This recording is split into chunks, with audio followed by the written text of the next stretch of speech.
बीड जिल्ह्यात गतवर्षात विविध आंदोलनादरम्यान कायदा व सुव्यवस्थेचा प्रश्न निर्माण झाला होता। या घटनांमुळे बीड जिल्हा राज्यात चर्चेला आले होते।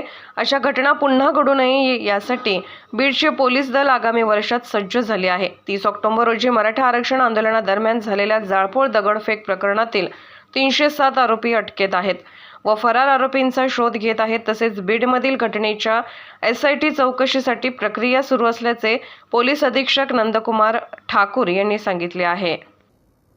30 तारखेला जी घटना घडली त्या गुन्ह्यामध्ये जे बीड जिल्ह्यामध्ये गुन्हे दाखल आहे त्याच्यामध्ये एकूण 307 आरोपी आत्तापर्यंत आपण अटक केलेली आहे आणि उर्वरित आरोपींचा देखील शोध सुरू आहे।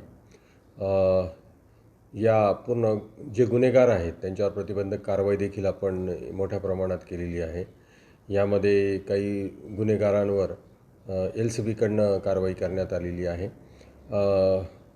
त्याशिवाय जे फरार आहे आरोपी त्या फरार आरोपींचा शोध, त्यांच्या घरच्यांकडे विचारपूस किंवा नातेवाईकांना विचारपूस हे देखील आमचं सुरू आहे, जेणेकरून आरोपी लवकरात लवकर आम्हाला मिळावे यासाठी आमचा प्रयत्न चालू आहे। या प्रकरणात SITची स्थापना होती, त्याला तशा काही सूचना किंवा अपडेट्स आहेत? हां, यामध्ये SITची अद्यापपर्यंत सूचना आलेली नाही आहे अधिकृतरित्या। ते आल्यानंतर SITचं फॉर्मेशन करण्यात येईल।